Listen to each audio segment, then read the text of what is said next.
What's up, Coach Rangers? Wes here again. I can hear you breathing a lot. Dude, it's going to happen, man. Okay, I can't breathe out of my nose. Shoot. Got to breathe out of my mouth here. Coach Reed, What's up? we're going to find out some more about you today. Oh, jeez. Here we go. This has been like pulling teeth to try to get Reed in here to do this. He's avoided it every chance he possibly can. You just don't want to hear yourself talk or what? Reed just doesn't like to talk. Reed? I just don't like to talk. Everybody will say the complete opposite, but I think it's that you don't like to talk about yourself. yeah. You like to talk, for sure. You love to talk, but you don't like to talk about yourself. So Probably. we're gonna break down some walls today. We're gonna make you talk about yourself the whole time. Ah, jeez. Here we go. Let's do start off. this. Let's start off with a story. All right.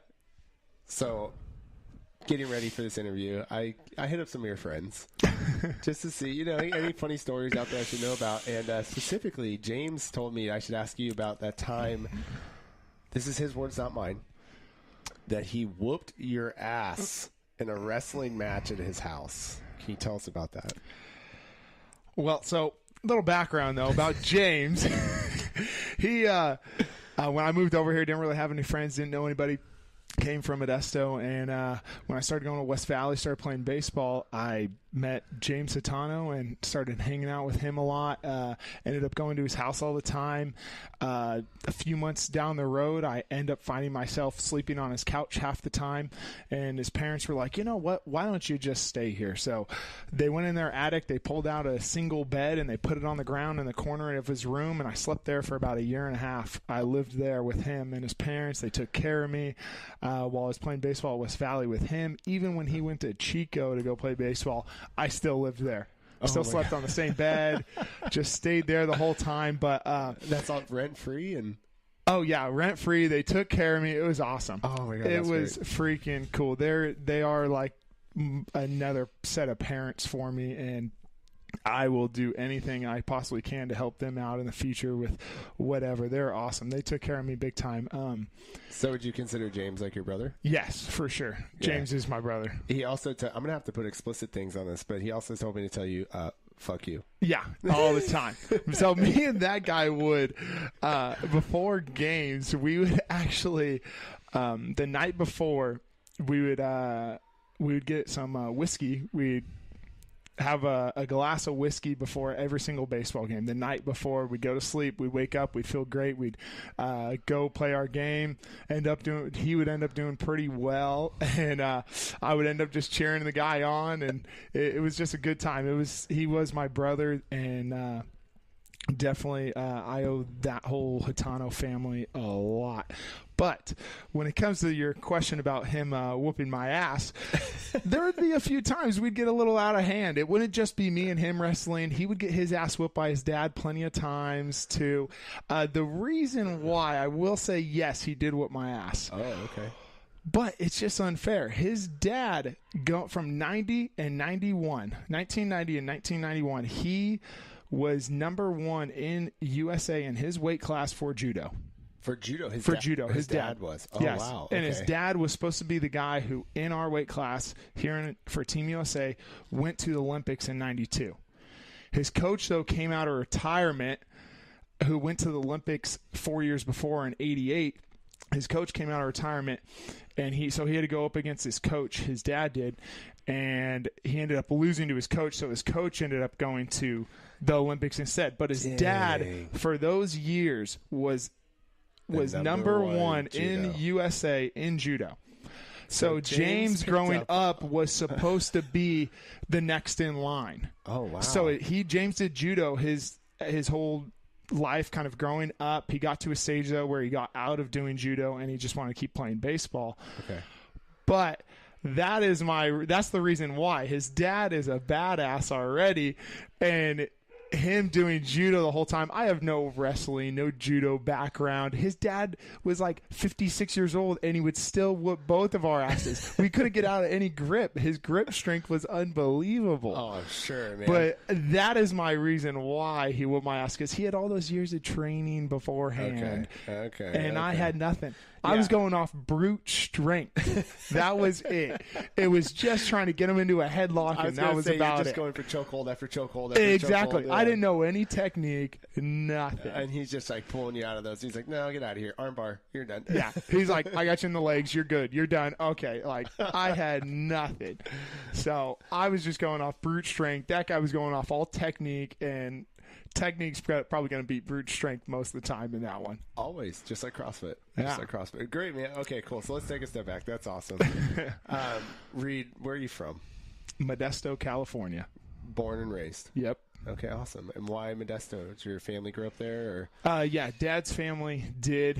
He met my mom in L.A. When they got married, they moved down to Modesto, where his whole family was. And at the time, Modesto was probably a little bit better of a place to raise a family than it was, in L.A. Oh, okay. And when they moved down there, then my mom's parents followed them because they wanted to be around all the grandkids, so they moved down here too. So my grandparents lived 2 houses down from us, and yeah. Cool. And your dad was a police officer from Modesto, right? Yeah, he was in L.A. He was for 5 or 6 years in L.A. Yep. And during the riots and everything. No, Or it was right he after? left right before the riots. Oh, okay, cool. He left right before. He got out. He started in the early 80s, got out about 85, 86, and then I think the riots started happening in the late 80s and early 90s. Okay. But he got out beforehand, so it was in Modesto when that started kind of happening. That was good. Yeah. Awesome. Luckily. So, yeah, then they came down to Modesto because, obviously, once he knew that the riots were going to start happening, that was just not a good area to be. Yeah, and then just recently retired, right? Actually, retired Christmas Day of this year. That's awesome. Yeah. Heck yeah, and he was already on the beach in Hermosa with your sister and hanging out, right? Yeah, he's already there right now. Cool. That's where they hope to move probably in the next few months. Awesome. So you grew up in Modesto. What kind of sports did you play growing up? Basketball, baseball, and football. Oh, wow. So 3-sport athlete throughout high school. Yeah. Okay, cool. Heck yeah. So very busy guy in high school. Yeah. Until about after my junior year, that's when I just stuck with baseball. Okay. I got a job, and it was getting too crazy. So I was like, I really like baseball. That's the one I want to continue playing. So I was like, I'm just going to focus on that my senior year of high school. So I did that. And what position did you play? I played outfield in high school. Okay. And then before I even get into college, what was the plan out of high school? Like, what did you want to do? What did you want to be? What I wanted to be at the time, I was like, you know what? I think I'm just going to become a cop, just like my dad. It kind of runs in the family. We have a lot of firemen in our family too, so it's kind of like maybe in between one of those. Always thinking about it, but I was like, I don't want to do that yet. I want to keep playing baseball. Like, I don't really care if it's for like a JC or wherever. I was like, I just want to keep playing baseball. So that's what made me kind of come down to San Jose. Okay, and that was to go to school at West Valley. Awesome. When I graduated high school, my brother got a job for Santa Clara, and he was moving to San Jose. So I was like, you know what? I'm going to move over there with him, get out of Modesto. Moved in with him, and then I went to West Valley for 3 years and played baseball there. Awesome. Heck yeah. And so you played baseball for 3 years. West Valley, you played outfield in first base. First base. They in moved college. me. Yeah, I was a little bit bigger of a guy then, so they moved me there. Okay, awesome. Heck yeah. Was there ever a goal to like play professionally or anything like that, or was it just a hobby? Like you knew it was there as an end. Always growing up, that's the number one thing. You're playing baseball, you're like, yeah, I would love to be in the majors for sure. Yeah. That'd be awesome. But I asked because you still carry baseball bats in your trunk. Oh, for sure. Like you never know. You're just gonna go and hit some balls somewhere. I haven't swung a bat in a long, long time, but you never know. It's always in my trunk. If I ever need to pull out a baseball bat to go play a game or something, I'm ready. I got a glove. Like, you always got to be ready. That's awesome. Yeah. So baseball's in your blood. Yeah. For sure. Loved it. Always will be. Okay, great. So you go to West Valley. What did you major in, or what was schooling like? At first, I didn't really know. We were like, let's just do general ed. So I started doing that. Actually, 2 years in, it was a really bad time to probably start doing it. I should have done it a year before. But 2 years in, I was like, you know what? I'm going to change my major to sociology. And so I kind of did that a little bit late. So that's why I kind of stayed another year there to finish up taking some sociology classes. So I got an AA sociology, just like the study of human behavior. Gotcha. And so that kind of goes in line with you wanting to become a police officer. It did, yeah. Okay. At the time, I was like, you know what? You don't need to have a criminal justice major or anything like that. Just like did sociology, still kind of went with kind of getting to know people and understanding how people behave and everything. So I was like, I'll just kind of go along with that. And it still kind of goes in that type of field of career. Cool. Awesome, man. I want to talk a little bit about how you started CrossFit. And technically, you actually started CrossFit before you even knew what CrossFit was, right? Yeah. Tell me a little bit about that. Well, at West Valley, I want to say it was my second year there. My coach, I have no idea, but he was like, he just showed up one practice and was like, so guys, there's this workout. It's called Cindy. We're going to do this. You do 5 pull-ups, you do 10 push-ups and 15 air squats, and we're going to do it every day until all of us get better. Monday through Friday, we showed up. That was our warm-up for practice. We did Cindy. Just right off the bat? Right off the bat. No stretching, nothing. It was just, hey, you got in line. You had the position players in one dugout. You had the pitchers in another dugout. And it was 3, 2, 1, go. 20 minutes. You had one coach stand in one dugout, another one stand in the other, and just watch us and tell us the time. That was it. Didn't care. There was no standards. There was no depth with the squat. The pull-ups were strict pull-ups on a crappy dugout. You guys were doing them on the ceiling of the dugout, right? Yeah, it was just straight cement. Oh, that's awesome. And so, like, everybody's hands were all bloody half the time. Your push-ups were probably like you wouldn't even extend your arms all the way. You'd just be like laying on the ground and kind of push yourself up a little bit and go back down. So, yeah, nothing ever really counted. I think kids were getting like 26 rounds or something like that, but it was because everything was half reps. Your air squats were half air squats. So. Yeah, I did it at Monday through Friday, I want to say for about a month. And I was shocked that nobody got rhabdo. I am amazed that nobody got seriously hurt. Yeah. That's like Coach Glassman has a story about like when he originally started the CrossFit Level 1s. He got a call from the Florida State Troopers, and they were like, hey, we need you to come and teach your course out here so that we can do CrossFit as our PE program. We have to be certified in CrossFit in order to make this an actual thing that we do for our PE programs. And he was like, well, I don't have a course. He's like, I don't know what you're talking about. And they were like, well, can you make one up and then come out here and do it for us? Because we love this stuff and it's awesome. And he was saying that they were telling him all these stories about how ever since they started following his .com programming and doing CrossFit, all of their injury rates had gone down significantly, and all of like sick days had gone down. PE scores were going through the roof. Like everything was just getting better, And so, Coach Glassman's like, oh, hell yeah, I'm going to do this. Let's do it. Let's go out there. So he takes a couple people, goes out there, and they're driving onto like the campus, basically, like where the police station is. And he's like, as they're driving on, guy's driving him on, goes, oh, hey, coach, look over there. There's a bunch of people doing CrossFit. And he looks over in the corner, and he's like, his eyes wanted to bulge out of his head. There were people just like rounded backs. Like people just looked like they were going to kill themselves. It was the worst movement he'd ever seen. And he was just like, oh, but he had this like epiphany in his head where we teach this at the Level 1. He was going like, wow, the worst thing that you can possibly do is just not doing functional movements. Like you're better off doing functional movements poorly than you are just not doing functional movements at all, right? Yeah. Because look at what happened to these guys. They were doing, like, I mean, if we saw it now in our gym, we would be like, stop, everybody stop. Oh, like, for sure. Not going down, right? But these guys have been doing it for months.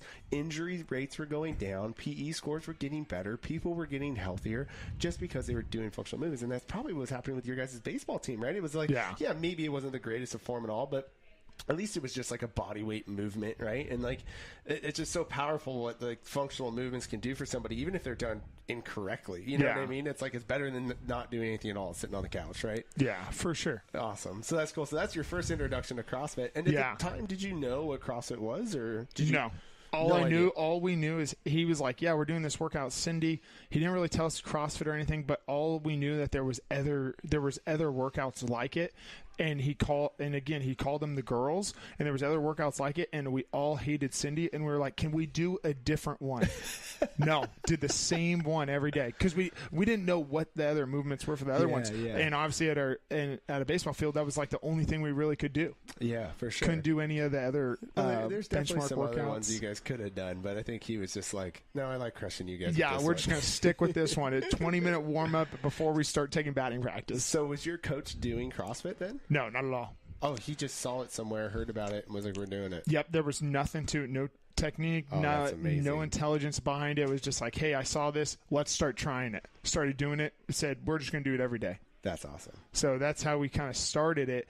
Later on, my third year, though, we ended up getting a CrossFit coach who played at West Valley a few years back, came and joined the coaching staff and started coaching us. And then so we kind of started doing a little bit more CrossFit stuff in there. At the time, he coached at Kroga CrossFit over in San Jose. Awesome. I think now he's over at like NC Fit, coaching there.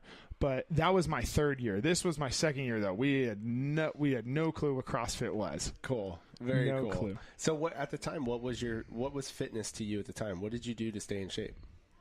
We showed up every day at 6 a.m. to our conditioning, like strength and conditioning class, and we would go to our college gym. We'd work out. He always had like certain lifting things on there, like either three sets of 5 back squats. Then we went into like deadlifts and like pull-ups, like RDLs, like did different stuff.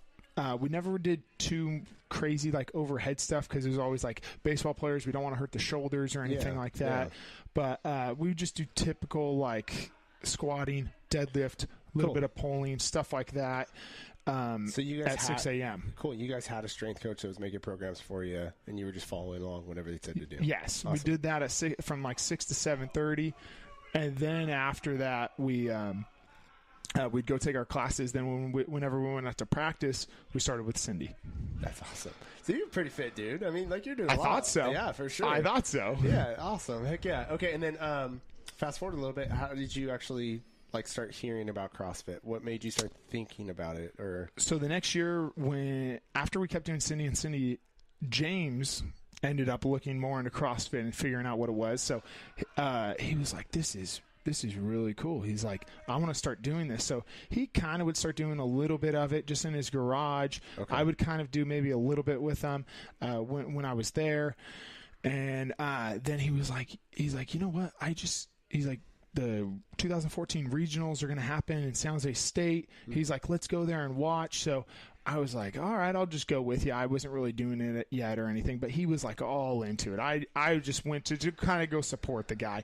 So we go there. Funny thing is, I remember hearing your name all the time in 2014 when we were at the regionals. Oh, when it was at San Jose State. It was at San Jose State. Yeah, okay, cool, gotcha. Because my cousin, her boyfriend was at regionals that year too. Little guy. He ended up. Who was it? Do you know? Anthony Malta. Oh, little dude. He beat Jason Kleep in one of the workouts, I think, or was like right behind him. It was like a long chipper or something. Yeah. He came out of nowhere at the end. It was me and Jason going back and forth. And then me and Jason got on the rower, and he got on the row right after I did, and he was able to actually get more calories than I did. So he got second. It went Jason, him, and me in that workout. Yeah. He came out of nowhere. Little Anthony Malta. I didn't even know he was there, and I was like just going against Jason. Like, oh, I just got to stay with Jason. And all of a sudden, Anthony out of nowhere, I saw him out of my left. He was on my left. I remember that because I was in lane 2 and he was in lane 1. Jason was 2 lanes down. I remember looking over and seeing him, but I was like, oh, god damn it. Like, not this guy, too. Yeah. That guy's a stud. And he actually also did, we did the A's. When the Oakland A's had the CrossFit in the park before, he did that too. Oh, wow. I didn't know. So he was there as well. And I think he almost beat me in that freaking workout too. I was like, he's insane. Yeah, and him and his team just went to the games this past year. I think they got like 23rd or something. There you go. So he's loving it. But ended up going in 2014, watching those with James, watching those few days when we were going. And I was like, oh, dang, like this is crazy. I was like, what are these people doing? Was it like such a weird experience? Because you're like, yeah, okay, cool, CrossFit, whatever. And then also you show up to this event, and it's like a big event. Yeah, you know it was huge. It was like, holy, this thing's actually a thing. Yeah. Yeah. And I was shocked. I was like, okay, I'm a younger guy. I thought I would have like heard about this before, but I never really heard about it until like now. And I'm starting to see, and I'm like, all these other people around me like love this and are cheering, and it was just such a cool environment. Half the time I didn't even know who I was cheering for. I was just cheering because everybody else around me was clapping. I was like, let's go. That's awesome. I remember like the 2014 regionals at San Jose State was the same size as the 2010 games at the StubHub Center. Oh my. Like that amount of people. I remember we went to the 2010 games, and that's when I was like super into it, you know, and I was like, I'm going to go to the games. Like, I love this stuff. Yeah. And that we had about the exact same amount of fans at that regionals as we did at the 2010 games, which is a pretty big, crazy thing to think about. But that is crazy. Okay, awesome. So you go to regionals on 2014, check it out. Check it out. And I was like, wow, this thing is really cool. So next thing you know, James has an old lifting set in his backyard, metal plates, but you know what he does? He ends up going, Jason Kalipa ends up having like a garage sale or something. He goes, buys some 45-pound bumper plates. That's it. That's all we had. Barbell, some bumper plates, and a bunch of metal plates. Awesome. We would do squats. We would do deadlifts back there. He ended up going to get some mats finally, so we had some mats. But the only weight we had that we could really drop was just 135. Later on, we end up dropping it. It's an old rusty barbell. The barbell snaps in half and breaks. No. So we're like, we got no barbell. Next thing you know, his parents order us another barbell. Yay. So we get a nice Rogue barbell in. We start doing a little bit. He's doing it a lot more than me, though. At the time, I'm not doing it too often. He's doing it a lot more than me. Just whenever he can convince you to work out with him, basically. Yeah. And then his dad at his company, they end up like having a little garage sale with their gym stuff. He ends up buying us an old Concept 2 rower. Oh, so we have a rower, and that's like gold. Loved to row because I beat him every time because I was a bigger guy because he's so small. So I beat him every time. He'd always be like, all right, let's go do a workout. I'd be like, as long as we got rowing in it. Oh, that's awesome. To beat him. But so we kind of started doing a little bit then. And then after that, when I moved back over here to Gilroy with my brother, and baseball was over, James was in Chico, so I wasn't really at his house anymore or anything, and I was just working over here. I was just going to Fitness Evolution, and James was doing CrossFit over in Chico. And he just kept telling me, he's like, you need to go into Coast Range CrossFit. And I kept seeing all these people behind the windows of Fitness Evolution running by, and I was like, who are these crazy people? What are they doing? And then he kept telling me, he's like, you need to go in. I was like, I can't do it. I'm not going to do it. I'm not going to go in there. About 5-6 months go by, and he would text me every week. Have you gone in there yet? And so I was like, you know what? I'm just going to go in there just to get him to be quiet. And I was like planning on leaving and just saying, no, I'm not going to do it. Yeah. And I end up walking in, and I think you were leaving at the time, but I talked to Javi, and I remember I saw Matt Vars in here. He was bench pressing at the time, and I was like, yes. I was like, these guys are doing CrossFit and bench pressing. I'm joining. But I ended up leaving, and then I came back later when you were here and talked to you, and the next thing I know, I was signing the contract. I was like, let's do the on-ramps. Awesome. Let's do it. That's so cool. It was just kind of like a few years of like trying to do it every once in a while in my buddy's garage, doing Cindy every day at practice, and then finally just trying to get my buddy to shut up. And next thing I know, I was like, I'm doing it. I'm signing up. I'm going to do this. Awesome. And then that's a funny story in itself, right? Like we get you signed up. We were doing your on-ramps. Day 3 on-ramp finishes, and it just happened to fall on the open. Yeah. And it was 16.1. Yeah. Right? And you're like, we had a group of people right when you finished your on-ramp. We had a group of people that were finishing 16.1 in the class. Oh, yeah. And you're like, what are they doing? I remember that. And I was like, oh, it's the open. Like, it's so cool, blah, blah, blah. And I remember your look on your face. You're like, can I do that? I was like, fuck yes, you can. Oh, my God. And so literally the second you finish your last day of your on-ramp, just finished, we go load up some barbells, and you do 16.1. Yeah. Overhead walking lunge, bar facer burpee, overhead walking lunge, chest to bar pull-up. Yeah. Awesome. Yeah, and it crushed me. That was really your start of your CrossFit career. Yeah. That was my first workout in like an affiliate, my first probably real CrossFit workout. I don't even know what I was doing half the time at James's house, but after that I was like, wow. I was like, that really hurt. And you didn't run away though.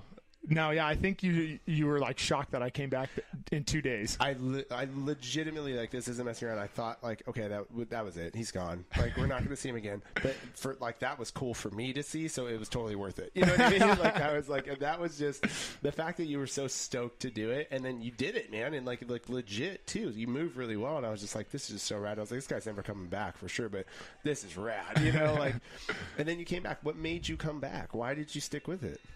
I don't know. I think I just needed something to take that baseball side away from me. Like, I still wanted to be competitive. I still wanted to, like, be active. I didn't want to just sit at home or do nothing at, like, Fitness Evolution, basically. Like, I needed something to push me, and I think I liked the class and the group aspect of it the most, just coming off playing, like I said, baseball, basketball, and baseball my whole life. I didn't do an individual sport. I'm not an individual like athlete. I like to do team stuff. I like to do group things. It helps me out a lot more to like keep going and keep pushing. So I just like that aspect of it. And I was like, you know what? I'm just going to keep going. And So you've come back. Your favorite part was just the community. Yeah. Awesome. Yeah. It was like I said before, after James left, I was like, over here, I didn't really know too many people yet. I just started kind of working over here. So I was starting to get to know a little bit people at work, but I was like, you know what? This is going to be a really good place for me to like create a family and friends over here in this area. Awesome. And, another kind of big reason why you stayed too, you saw somebody in this gym when you first came in here, right? Yeah. Who was that? She claimed me though. Yeah, she did. I was told. Yeah. I was told that when I walked in, she's like, sorry, ladies, he's mine. Yeah. She did. Yeah, Brittany saw Reed walk in and immediately walked up to all the other girl coaches and said, don't even think about it. He's mine. But then you also said that you kind of saw Brittany too, right? Yeah, she was. I always just, during our on-ramp, because you were having all the coaches watch our on-ramp, and she always kept sitting right next to me during the lectures. And I was like, why does this girl keep sitting so close to me? I was like, she's really cute, but I was like, awesome. But then it was funny because I was like, you know what? Maybe I can kind of try talking to her. And as I was doing that first open workout, I'm doing my overhead walking lunges, and you're like, good job, let's go, Reed. But in my head, I saw Brittany leaving with another guy. Oh. And I was like, doing my overhead walking lunge, I was like, well, she's got a boyfriend. I was like, well, that one's out of the picture. Like, maybe I'll find somebody else around here. Oh my God, that's so funny. And it wasn't her boyfriend, it was just a dude. It was just a friend. Yeah. And the next thing I know, the next day, she messages me on Instagram. It's like, hey, I saw you did the workout. Like, great job. How'd it go? And in my head right then, I was like, no girl with a boyfriend is going to be going out of her way to message another guy. I was like, deal. I was like, she's single. We're good. You're like, I'm in. Yeah. I'm in. That's awesome. Oh my gosh. And then now, okay, so you and Brittany have been together now for 2 years? Almost 2 years. Yeah, almost once 2 once the open comes, it's 2 years. Yeah, that's like your guys' like anniversary, right? And it's my anniversary doing CrossFit. Ah, that's so cool. Okay, so coming up on 2 years, you guys have been together now. You guys live together now in Morgan Hill. Yeah. Right, with Nick. Yeah. And everything. Both of you guys coach here. Your life revolves around Coast Ridge CrossFit and Lug in Brittany. Yeah. Basically. And that's very evident if you go on your Instagram page. I'm looking through your Instagram, and it's either Lug, you and Brittany, and then a little bit of working out. But it's really just like, it's like family. Yeah. And you could really see that, like, your family's a big deal to you. Oh, yeah. For sure, right? Like, you and your sister, man, are like the same people every time you guys come up. And you guys, like, you can see just when she walks to the gym. She does CrossFit across the South Bay, right? Down south. Yeah. She actually started doing it before me. Oh, that's awesome. Yeah, cool. So, like, she comes up and visits every once in a while. And you guys are just so in love with each other. And you can see that when your parents come in, you guys love each other. And the love you have for Brittany and for, Lug and for Nick. And that is just super evident in the classes that you coach here. Like, you have that same type of, there's just like this kind of aura around you when you walk around the gym that you're like, you were put on this earth to love people, I think. Like, I think to make people feel good.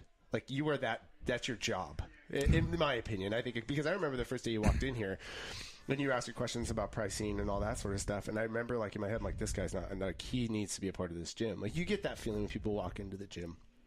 And we've had plenty of people walk in this gym where I'm like, you are not going to be a part of this gym.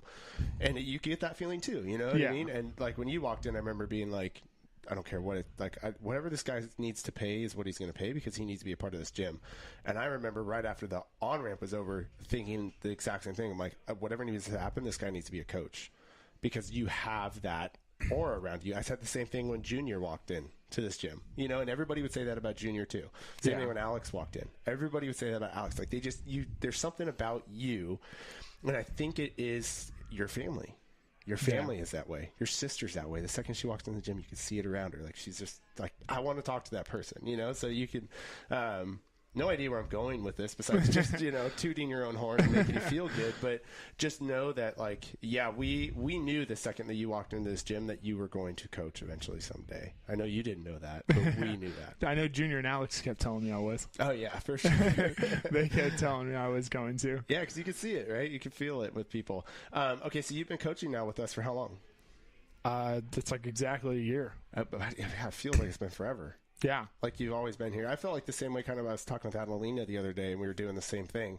I was like, I don't even remember you signing up. I don't even remember you being a member. I just like feel like you've been here forever. You know, you're just part of it. She's been there for a while. 3 years, man. Yeah. 3 years, yeah. And like you've been here for a year. I feel like it's been way longer than that. I've been coaching for a year. I've almost been here for 2, though. 2 years. Okay, great. So you've been coaching for a year, but it still feels like it's been like I've known you forever, you know? Yeah. And I'm sure all the members would say the same thing.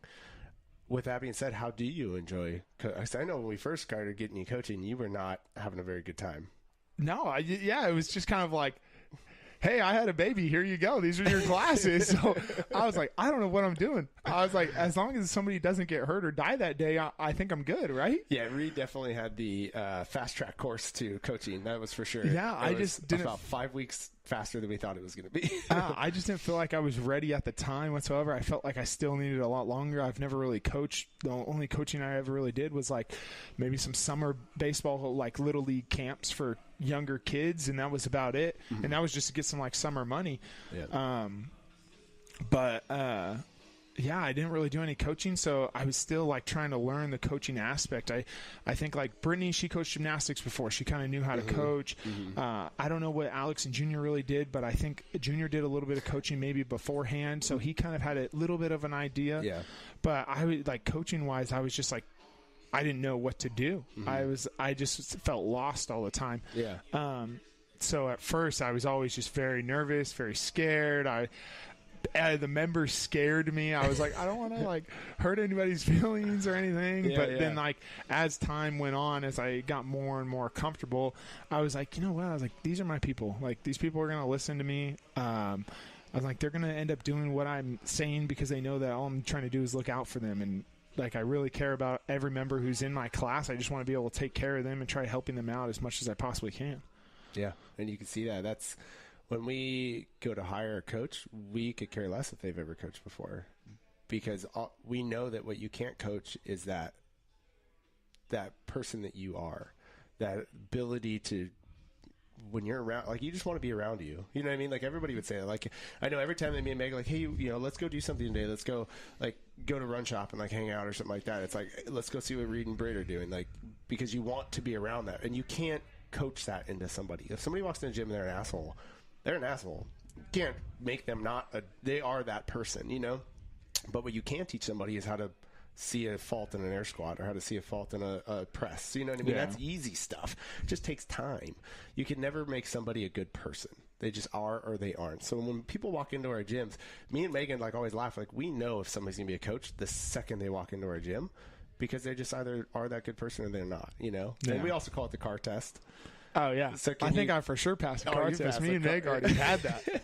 Yeah, we say if you could get in a car with this person for 2 hours without a radio and actually enjoy the drive, it's going to be a good one. And you guys actually tested that out. We did it 4 hours. 4 hours all the way 2 hours there, 2 hours back. Yeah. And didn't touch the radio. Radio stayed off the whole time. I mean, that's like kind of like that's a home run with you and Megan in a car. You guys both just like, I would imagine actually you get frustrated because you can't talk over the other person, you know? So, but I mean, even if I were to take a road trip with you, and we have, you know, before we've been in a car together for, and it's fine, you know, it's awesome. So, okay, so tell me, where do we go from here, Reed? What does 2018 hold for Reed? Oh, geez. You know, I hadn't even thought about like that far ahead myself. Like, I'm just kind of here. I want, what I want the most is I just want Britt to be able to do her thing. I want to be able to help her out. I want to be able to do whatever I possibly can for her to achieve her goals. I know the other day we were actually talking about it, and she was just very nervous. She's like, what if this doesn't happen? What if this doesn't happen? She's like, will you be mad at me that we wasted that time? I was like, no, not at all. I was like, you're giving everything you possibly can to achieve these goals that you want. And I was like, later on we can, a few years down the road, whenever we're done, like you're done trying to be a competitive athlete in this, then we can go out late nights and drink with friends and do that stuff. I was like, that stuff is never going to stop. Yeah. That's every Friday, Saturday night for the rest of our lives. People are going to be doing that. Yeah. Like we can go do that in a few years.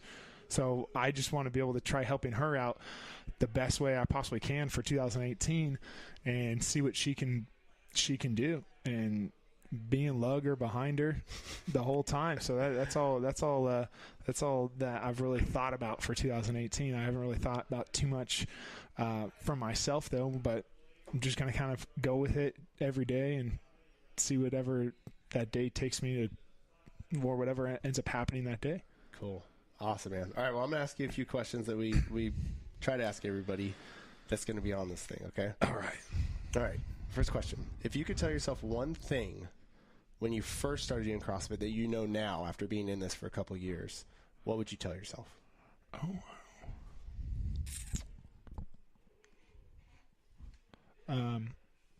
Start deadlifting day one. Oh. Get that deadlift up. That is the one thing that is not good, or that I do not feel good with, is that deadlift. Get that deadlift up. Deadlift every single day once you start going to the gym. Okay. You just want to be stronger. Got it. Yeah. All right, deadlift every day. All right. What, and you know this one, but what's your spirit animal? Oh, it's got to be like a Sasquatch or Yeti or something.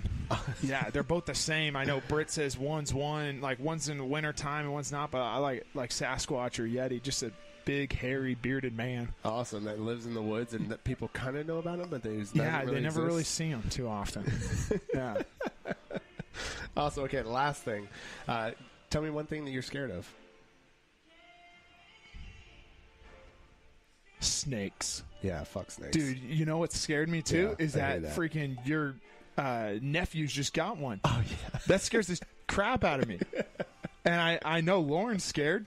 They have a stupid little rubber snake that looks way too realistic.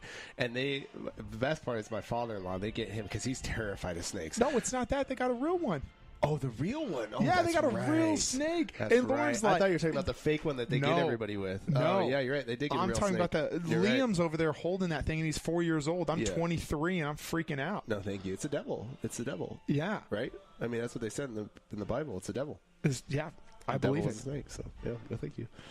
All right, Reed. You got to go to Lulu. For sure. I might come hang out with you a little bit later, though. If you want to. Yeah, man. Awesome. Well, thank you so much for sitting down with us. We appreciate it. For sure. Bye, guys. All right, man.